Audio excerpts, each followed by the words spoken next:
Hamlin Park Taxpayers Association, which is 48 years old, has stood for the stabilization of the neighborhood all those years. I'm the third president of its board, and I find it to be an awesome thing to do. I work for them. I serve from the middle. They say we're going left, we go left. They say we're going right, we go right. It is a group that champions its issues. One of its issues is, and you'll hear more about it today, is what happened to our environment when they put a major roadway knifed it through the middle of our neighborhood. So I want to introduce Karen Stanley Fleming, who is the executive director of our association.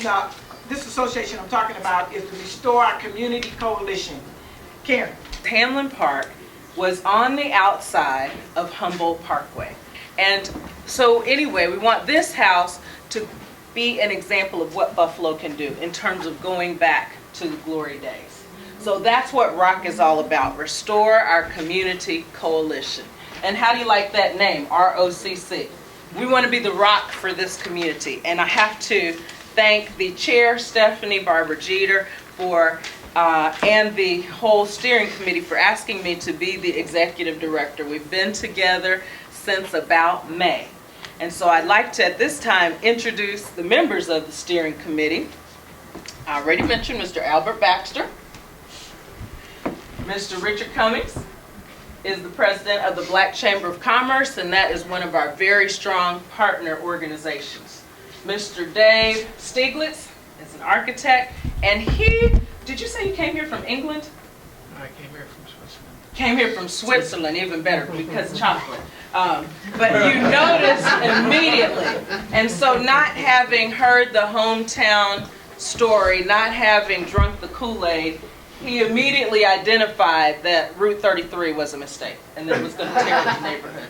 So he has kindly joined this steering committee, and everyone on this steering committee is busy in their own way, from their own perspective and from their own professional abilities, trying to rectify this wrong. So one of the first things we want to cover is about when the Olmsted Parkways came to be. And I should mention also, Mr. Cummings represents the Olmsted Parks Conservancy on their board. Are you the chair of their board? No, just He's on the board. trustee. Not just a trustee. How big is that? A trustee of the Olmsted Parks Conservancy. So we thank you for representing actually two organizations. But Stephanie, let's go back to the beginning and Olmsted and the park. The Humboldt Parkway was not the only one. Well, the Humboldt Park was not the only one. As all of you may know, the guy who's established the park system, he wanted us to feel like we lived in the park. So there are 5 parks in Buffalo, connected by parkways, right?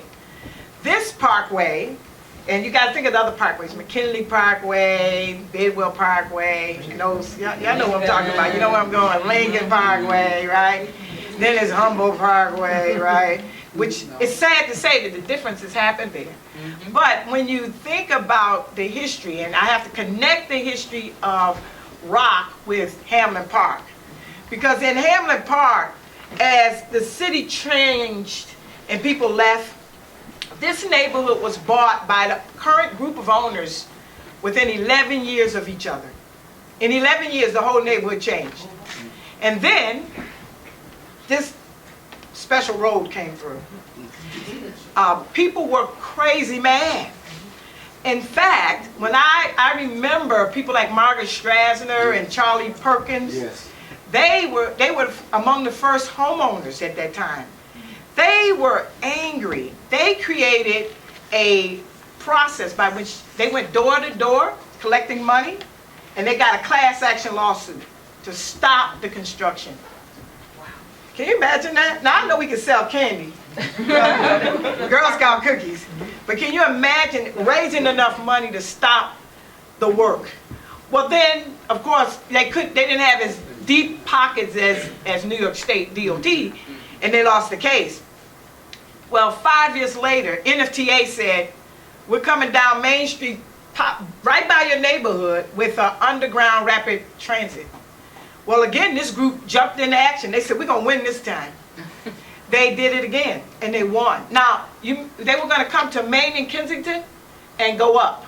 Maine, up Kensington to Cheektowaga, above ground. So people said, oh, absolutely not. So now that's why the Underground Railroad goes from one end of Maine to the other end. We sorry about it, but we didn't want it going through our neighborhood along Kensington Avenue. You know where Sisters Hospital is? They were going to take that hill down, and they were going to go straight out. That tied both the Hamlin Park taxpayers and this roadway forever together. Because when they put the road up, they blew it up with dynamite. Yes. They do all kinds of things. Y'all remember that as kids. So it was a time when you cried. You know, a time when you said, what could this, how is this progress? And so we wound up with what we have now. So we are back because they did this in 30 cities, 30 American cities. 12 of them, they fixed it, right? The Big Dig in Boston, some of you may know about it. They did some in Arizona, right, Brad? Phoenix, Arizona. Phoenix, Texas. Dallas, Texas. So, you know, the rest of the country's getting it, you know, fix this crazy notion. So that's why we're here. The two groups are tied together that way. Yes. Now, the Hamlin Park taxpayers are also known to be in coalition with many other groups. With many groups. And before I said it, because Clark Eaton, who is not here, started this whole notion back in 1978 when he got the first drawings. He came to City Hall. Jimmy Griffin was mayor. And he began to talk about it. And everyone said, oh, that's a wonderful idea. It's just wonderful. Remember that? And but no one's going to do anything about it. He kept the idea alive till now. He's home today. He's recuperating from a little surgery. And he really is happy that we've moved it on. So I'm glad all of you are here to help us make this happen. So now let's hear from Mr. Richard Cummings and the spin, the story about the Black Chamber of Commerce and why you are behind this idea with ROCC. The Black Chamber of Commerce's role is to improve the conditions of the black business community in the western New York and more specifically the city of Buffalo. And that has taken us through many phases. When we first started out, we were somewhat naive. We thought that we'd snap a finger and put the idea on the table and things would happen, but it hasn't been like that. The Black Chamber of Commerce has been in operation now for maybe 21, 22 years. And we're almost like a day old because some of the issues that we were getting ready to charge at way back then, we're still, well, we're not getting ready to, we're charging at them, but it's taken a very long time. The specific thing in terms of the black community is that you have Jefferson Avenue that I'm sure everybody's familiar with, and you have Fillmore Avenue, everyone's familiar with. And if you look at the commercial atmosphere of these communities, you say, wow, that's a dying commercial atmosphere. I'd rather go out to suburbia and buy whatever. I'd rather drive an additional 5 miles to get what I want because it's too difficult to find it here in the community. And surprisingly enough, at the time that they cut down the first tree is when businesses started moving out of Buffalo. If you looked at the business community in those places that I mentioned, you'd see a different image then than you see now. And that image began to change back in the 60s when they began that process of destroying our community. Well, not really destroying it because they haven't done that. If you go up and down Humboldt Parkway, presently the Martin Luther King Parkway, and you look at it now, you see some very brilliant people that have done some things with their properties that it's hard to believe. They've survived in this hostile environment. And it's a rewarding thing to see that kind of courage. And what we wanted to do at this table that I'm talking about is bring that kind of courage collectively into resolving the problem. So we see that if the Parkway is reestablished, it then begins to tone. The Parkway began that process of tearing it down, and we believe the Parkway can begin that process of building it. And we believe that if we can put this covered. We'd like to go all the way to the 198 and beyond. But as a first phase, if we can begin this process of restoring from Ferry Street to Best Street to the Museum of Science, if we can put trees on top of that land, we don't want to disrupt the traffic. You know, we want suburbia to still come in and grab their money and leave. We don't have a lot of problem with that. But what we want to see is that it doesn't disrupt our life and our community as much as it has. For example, trees is God's way of giving us breathing space. You know, the imperfections that come into our air, the trees filter it out. So we want to see that system put back into our community. I was a newcomer to Buffalo in '68, and I had met Clark, and they were just finishing the terminus, kind of the end of the expressway, and I was nonplussed, because I had just been in Europe for 5 years, working all over the Middle East and seeing beautiful, beautiful things, and had learned a whole new respect for archaeology and ancient artifacts. And it was clear to me at the time that this particular artifact, the Humboldt Expressway, with the trees and the whole links between the park, the Martin Luther King Park and Delaware Park, was the centerpiece of Olmsted's masterpiece, and it was his masterpiece. And when they did that, in my mind, I thought at the time, you know, this is equivalent to taking down one of the great monuments in American culture. It's equivalent to going to Paris and cutting down the Eiffel Tower. I mean, it's that important. This was the central piece, and it was also instrumental in holding this community together. And as soon as they did that, the community fell apart. We now have two communities, which we struggle to bring them together politically, socially, culturally, in every way, because of this damn road. And so Clark's idea, which I immediately jumped on with him, was to try and figure out a way to cover it, which made eminently good sense. So he's been on this. I think we had our first conversation in the early 70s. Wow. Really. I mean, that was I had met Clark at City Hall because he was working, I don't know who he was working with, but He was Public Works. right, Public Works, right, and I was doing work with Public Works.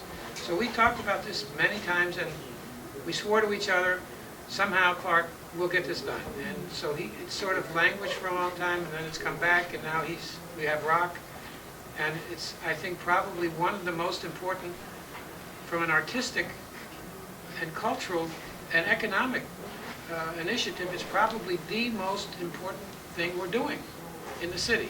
I mean, we can talk about the Peace Bridge, we can talk about a lot of other stuff, but this cost this city $250,000 in terms of its value, because it split the community in half and everybody moved out. Didn't have to move out, probably wouldn't have moved out, but it's a travesty that needs to be corrected. Well, Dave, we appreciate that you're bringing up that Mr. Eaton and you had so many conversations, and the point is each one reach one. And we're here today also to ask for your help. Everyone in this room can help in your own way. We have lawn signs outside. Today is the official launch of the I Remember campaign. And so we've asked this question: do you remember when Humboldt Parkway was beautiful? Or even, have you heard about when Humboldt Parkway was beautiful? Because I must confess, I'm not a native Buffalonian, and so I was not here to see the trees cut down. But I can imagine that would have been a day, if we put it in Bible terms, weeping, wailing, and gnashing of teeth. Can you imagine a beautiful park? And it's almost like that song, they paved paradise and put up a Rt.33. So we have a lot to correct. And if you guys have been talking about it for 20, 30, 40 years, keeping that flame alive, then the work for us today is to help to spread the message. In 1956, my parents bought our home on Humboldt Parkway. We were the third black family on the block. And I have a paper route with the Buffalo Bee News. You can imagine walking in the wintertime, along Humboldt Parkway down to Main Street after heavy snowfall. And can you imagine an Ansel Adams photo with the snow? It was like walking through paradise. It was heaven. So it's like a postcard. Yes, it was unbelievable.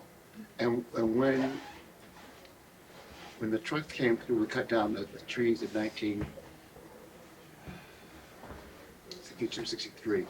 The median that we had, let's select over at Chapin and Bidwell. It was devastating because my neighborhood changed, as I said, from 56, when I was the third black family on the block. By the time I graduated from Benton High School in 1964, it had gone from Doctor's Row to my neighbor, Mr. and Mrs. Wolf, being the only white family on our block between Oak Grove and Delavan. All the houses across the street on the eastern side have been torn down to make way for the Parkway. I remember the building, the crane not being able to knock down one of the houses because it was built so strong. They had to come the next day to knock it down. It was just a wonderful time, and I'm so sorry that the plan went through. It was started in 1946 by Robert Moses, and our neighborhood changed. So I held on. We held on. I still have the house, the family house today. Still trying to hold on. I'm going to stay holding on until I die, because I feel committed to this neighborhood. So now we have gathered lots of support from people along the expressway, Route 33, which is Humboldt Parkway, and the neighborhood. From people across the region who say this is a vital spine of traffic. So we have no fight with that. We want to keep traffic flowing. We believe that should happen. We want to restore the community, meaning that you should be able to walk from Inner Park down Brunswick without going around. You should be able, because if you look at the expressway community, we call it sometimes, one side has no investment. You know the part I'm talking about? Yes. Where the houses are leaning, many of them have been lost. Then the other side, barely holding on. We believe connecting the two helps to restore the neighborhood. It opens up, we believe, a really strong roadway to the medical corridor. We believe that we can open up the corridor to downtown Buffalo, where you know lots of investment is going on. So this is what we've said to folks. Help us out. Help us out. A couple things you can do. When you go home, talk to your family. Say, hey, we're going to build a road. We're going to restore a park. We want you to take one of our signs, the I Remember signs. Did I see those earlier? Mr. Baxter, will you hand that sign? Mr. Baxter, thank you, sir. Put one on your lawn. If you don't have a lawn, put one in your window. If you don't have a window, carry it with you on Christmas dinner. We believe that this will restore in the hearts and minds of people that is real. We began doing this about 4 years ago, because we began to look at the incidences of upper respiratory disease along the 33. And in the last 50 years, one person in every house has died today. So we said, let's fix that. Then we said, let's fix the economic impact. Economically, if we restore the road, we can restore Fillmore and Jefferson, because you begin to put the traffic back where businesses can be. And then, you know, we had a little conversation with the kids at UB. We had a 6-month-long study with the 2 schools of architect and planning. And they said, you know, y'all can do some real interesting stuff. We said, really? Well, we knew it, but you know, it's great when you have people who research tell you stuff, right? It's just like, it's just gravy. They said, look, if you restore the park, right? If you put that park back, the potential economic impact, what's the number, Karen? Over $1 billion. Because the first thing is construction jobs. It's estimated that almost 1,000 construction jobs would be created through this $560 million project to cover Route 33, again, from Ferry Street to Best Street. And so in addition to the construction jobs, and of course the people who are making money are going to spend their money in the community, then you have the fact that the property values are going to appreciate. It is a known fact that homes along parkways are worth more money than homes that are simply tucked in the inner city. And so with the property value appreciation, now you're talking about wealth creation. Wealth creation for the families in the neighborhoods like Hamlin Park, families in the areas around the Museum of Science and MLK, and even beyond the economic impact, don't forget the quality of life. How beautiful it would be to restore Olmsted's original vision. Why is it that of the 5 parks that exist and the other parkways which serve as a lifeline to their community, again, remember Bidwell Parkway, Lincoln Parkway, those are places that people want to move to. Well, if Humboldt Parkway is restored, then perhaps we can stop the bleeding, stop the blight, even the crime. Because when you have a better looking neighborhood, when your property values have increased, when we get back the character and the values that Donnie talked about, many families, those values are still here. But for others, the homes have changed hands so many times. Many of the homes in this area in particular are owned by absentee landlords. As you know, they're rented to Canisius students. We have no problem with Canisius students. We were young once. We know it's fun. But then again, we need for them to be respectful of the community. So as we try to get back toward owner-occupied homes, that is very important for us. Owner-occupied homes in Hamlin Park. Well, what would cause someone to want to be an occupant and an owner? Well, it's got to be the feeling that the property value will appreciate and not depreciate. So that's what we're looking for in restoring our community. Economic impact, environmental benefits, and quality of life. If you don't remember anything else, please remember those 3 things today. And as you carry the message forth, because we need to make a groundswell. Why would we do that? We would do that because of the economic impact of jobs and wealth creation and the increase of property values. We would be doing that because of the environmental remediation, correcting the pollution that happens with the heavily traveled roads like Rt.33, improving the safety and health for our children. Again, they're the most vulnerable amongst us. So I would just imagine that many of the people with the respiratory illnesses are either the very young or the elderly frail. Well, this is not how a civil society treats its people. So the environmental impact is important. This is the launch of our I Remember campaign. Please visit our website, roccbuffalo.org. Like our Facebook page, share it with your friends, email, write, call our congressmen, our senators, our elected officials, and join the movement. It is no longer an idea, it is a movement. I remember the movement.